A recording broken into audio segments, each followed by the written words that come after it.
Hi, you guys. Okay, I will be reviewing The Handmaid's Tale. I have been watching since season 1. However, because we had that long stretch in between now and the last season, I'm a lot rusty. Also, when I get invested in a TV series and the cast or the plot line is about any type of bondage for too long, I have a very short temperament for these types of storylines. All I know is this season, June and Operation Mayhem and all those girls up there, they have to bring Gilead to their knees this season. Okay, The Handmaid's Tale, Season 4, Episode 1. And I'm sorry, I do sometimes make a mistake and say The Handmaidens. But if you know me from my Bridgerton review, just know that I will fuck a name up. But I'll get it right eventually. Also, I'm going to try to make this a quick recap so I can get caught up. Once I get caught up, then I'll do a review and recap. Okay, the episode picked up where we left off nearly 2 years ago. I hate long waits into return to a stale storyline. Okay, let me stop being picky. All right, so the kids are on a plane, and we know that June was injured. She's shot. She's bleeding out, but she's alive. June wants to keep moving, but they can't. She's injured too badly. Alma lets June know that a guardian will be picking them up, and at the same time, they're looking for a safe house for them. But they will just have to make it to him. So the ladies are giving June aid, and we know this is the land of nothing, so there's no first aid kit nearby or hardly anything that can substitute. But what they do have is something that looks like a curling iron. Somehow they spark the end of it and they zap June's wound, sealing it. They make it to the transporter and they're inside the floor of the truck. They stop at a checkpoint, and when the officer gets on, just to check and make sure everything is normal, Brianna almost had a panic attack. June, who is looking great considering that she has just been shot and then zapped, grabs Brianna's hand, trying to give her some type of comfort in an attempt to calm her down, and it works. They are then dropped off in the woods. The guardian will send a signal by a lantern. However, they are a distance away and no one can see the lantern. So June, who she can barely, she looks pale and all the things she's been through, she's like, I'ma go, but she barely can walk, but she wants to be the one to go up because the guardian, this operation is not going to trust anyone else but June. So June makes her way up to the fence, and the man is holding a lantern, and he says to June, I thought there would be others. And June put her bloody hands up and signaled, and all the other girls came out. The guy assured June that she was safe, so she got the exhale, and he asked her, was she okay? And June passes the fuck out. June is exhausted. She looked feverish, and I know she has to have an infection from that gunshot wound. Once inside, little big mama, Mrs. Keys, is fascinated with June. She's rushing over, introducing herself, and June, who is half dead, introduces herself. And Mrs. Keys, little big mama, she said, I know you. I've been waiting for you. You got all those kids out. He sent me dreams of you. We was killing people together. It was so wonderful. Little girl, what? Is what everybody was thinking. Little Big Mama is twisted. It's the environment. I will be too. And then June passes completely the fuck out. In Canada, Serena is locked up in a luxury jail. Now, I'm all for jails getting better, but this is a stretch, okay, that they do not deserve. They don't have to be confined to a nasty cell. They can leave in and out as they please, smoke cigarettes. Where they do that at? Serena is sitting in a conference room, smoking herself a cigarette, and Fred came in. He said, blessed day. You look tired, Serena. And she does. I'm not one of those people that have any sympathy for Serena. She's not a victim. She helped create Gilead. The little empathy that she did show is because she wanted that baby and Fred's sadistic ass cutting off her finger. Serena is selfish. That's the only time she realized, look, this isn't what it's really supposed to be. This is not how it's supposed to go. Only because it affected her when when she started helping June out. A crumb at that, not really doing too much, but helping her out a bit. I hope that Serena and Fred gets the most wicked, evil, and vile punishment. Mark from Child Protective Services, I think that's where he's from, comes in. He tells Serena that her meeting with her lawyer has been canceled. Also, Fred's hearing has also been rescheduled. Mark thanks them for their patience, and Mark is being real sarcastic right now, so he's saying this with sarcasm. Mark tells them that if there's any other delays that he'll let them know. So they're like, well, what the other delays would it be? So Mark said, well, actually, I might as well say it because it'll be on the news soon, then Twitter. He said, a plane came in today with 9 mothers on board. So, Fred is like, oh, whatever. Get rid of, I'm sure Gilead is rid of them by now. And Mark said, well, yeah, actually, it was 9 mothers and 86 children. So this gets to them, and they are shocked. Serena said, oh, my God, those poor families. And Mark said, well, they're being reunited with their families right now. They're real families. And he also tells them some of them can't be reunited because you know why? You fucked that up. Can you imagine being this selfish and self-centered? I can't even grasp the psychology behind this.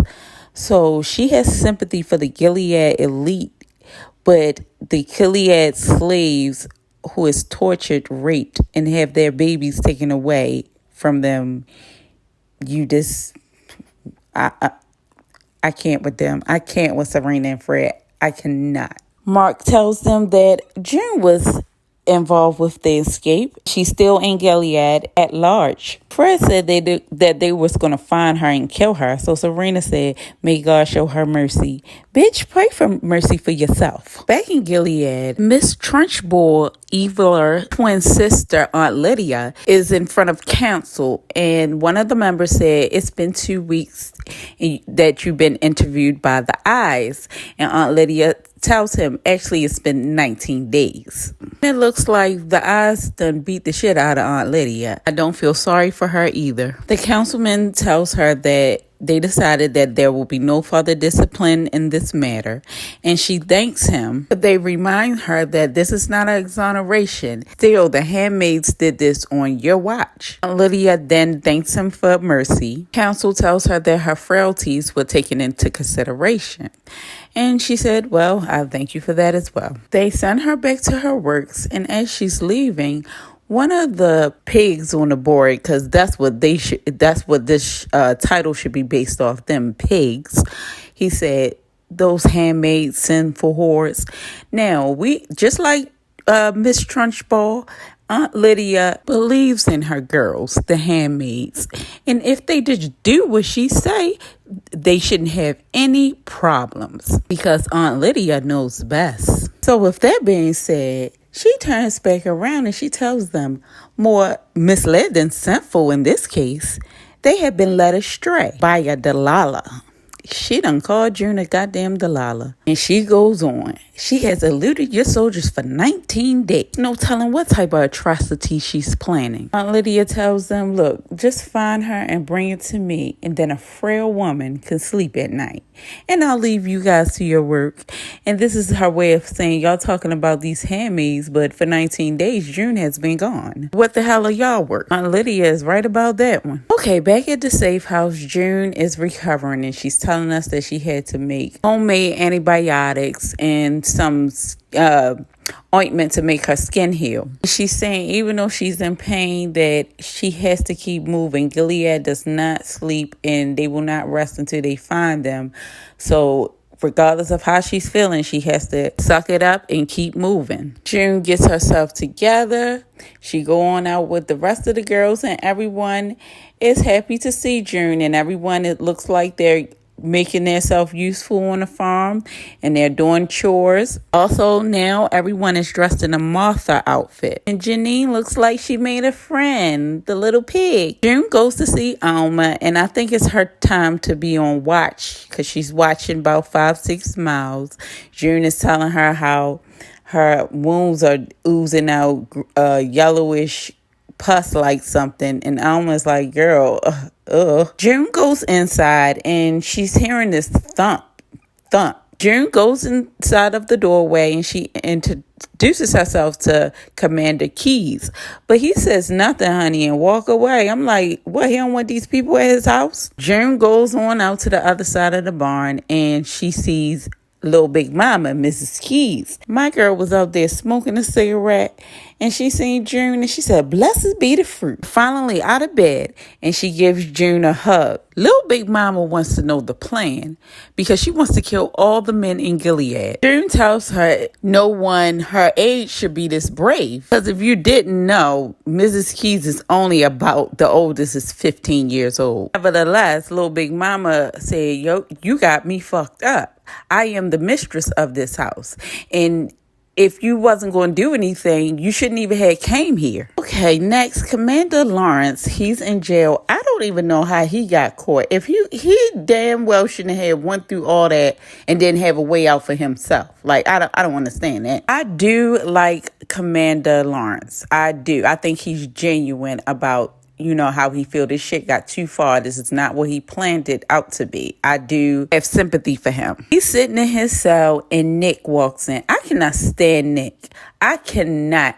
Nick is the type, I think he will go whichever way the wind blows to benefit him. Fake as fuck. Commander Lawrence asked Nick, did he have any news for him? And Nick said, no, I'm here to thank you for your service to Gilead. Commander Lawrence is asking about a trial and how did he do? And Nick just saying, I'm here to thank you for your service to Gilead. Nick tells him that it'll be more information tomorrow coming. So Commander Lawrence said, well, how is the invasion plans going? Nick said, well, I haven't heard any yet. So Commander Lawrence said, well, they're coming. So basically, Commander Lawrence is going to use his strategy because that's what I think, if I'm not mistaken, that's what he's good for. He's good at planning and where things is, the best moves for the country to make in, I guess, war, I think. Y'all let me know if I'm wrong. He's trying to put it in Nick's head to basically root for me because y'all know y'all gonna need me. If y'all kill me, y'all may lose a big war. He goes on to say whatever planning they're doing is very crucial to the future of Gilead and its June legacy. He had to put that cherry on top because he know about old boy and June. Now, it looked like it struck a nerve with Nick, but all he said was, I want to thank you to your service to Gilead. And you're a good man, Commander. I'm telling you, Nick is a bitch. He can't make decisions for he go wherever it's going to benefit him. Okay, now, all the girls are at dinner. It looks like they're having fun. They're all together. They're laughing, eating, and they're passing the pork chops around. So Janine, she doesn't want any because she got attached to Mr. Darcy, the pig. She even prayed over it before it was killed. So, of course, she doesn't want to eat it. Janine passed the plate of pork down, and Little Big Mama loses it. He makes Janine take a piece of pork chop, put it in her mouth, and she told her she better not spit it out. Janine was up chucking like she was about to throw up. My girl went over to Janine and took her hand and put it around Janine's mouth and told her she better not spit it out. Now everyone at the table is like, what the fuck is going on? June says, Mrs. Keys, and the little girl, she storms off in the back, and June goes and follows her, and she tells her, look, all them girls in there have been beaten, raped. They've been through a lot. Just have some compassion and respect. And June walks away. So Little Big Mama just came out with it and said the commander couldn't get it up. June says, excuse me? So she said the commander, he couldn't do it. He said when they first was married, he would try the pills, the shot, nothing would work. He wanted a baby, he got frustrated, and then he would invite the guards, the eyes, other commanders, And it got so frequent where more and more would come waiting for their turn. This had got to June, and she apologized for what happened to the little girl. And she assured her that none of that was her fault. June tells Esther that, I believe that God is just, and I believe that God is going to make all those men pay for what they have done to you. Esther then gives June a knife that she was carrying around. And now we can understand why little Big Mama is kind of twisted and angry. But with all this that June just learned about little Esther, June feels like now she has to carry that burden, as if she could have did anything to prevent little Esther from getting assaulted. She goes outside and she sees Alma, and she's getting on Alma. Where were you? That little girl needed you. That abused little girl was the only one protecting us. So Alma said, oh my goodness, that was my job? Alma said, I was trying to keep your ass alive after dragging your fat ass across fucking Massachusetts. You're welcome. June then asked where was Janine, and Alma said, look, I don't know, enjoying her freedom somewhere. So June tells Alma, look, we're not free. And Alma said, look, this may be the only freedom that we'll get. Let's enjoy it. June is like, oh hell no. So she marched into the barn, and everyone is just enjoying themselves, getting back to old time, listening to music, playing cards, dancing, sharing and a loving embrace. This stops June in her tracks, and she just let them take it all in. Because Alma is right. What if this is their last freedom? Let them enjoy it. Shit. Okay, the guards come into Commander Lewis' cell, and Commander Lewis just know he's about to be executed. Walks in a room with a barber chair, and then he sees Nick. Commander Lawrence said, look, you already thanked me for my service for Gilead. Nick tells him, well, actually, it may be more that you can do for your country. I convinced the council to bring you in as a consultant. We give Commander Lawrence an overview of the force along the border and the invasion options with commentary, and he'll know where everyone stands. I don't know too much about the art of war, but I think this will work in Commander's favor if he's still a good guy at heart. I think maybe he can make it so that Gilead can lose the war and be invaded. Commander is playing chess, not checkers, okay? He done got himself a nice position, and he got himself a shave. Back at the ranch, June is in the kitchen, and she noticed that the knife that she took from Esther is now on the kitchen table, so she grabbed it. Commander Keys come in, and he said, blessed day, I'm sorry, I forgot your name. So now we see that he has some type of dementia. June said, Martha. He said, yes, Martha, that's right. And that's another young lady at the house. I can't recall her name. So June said, Esther. He said, yes, Esther. She's such a pretty girl.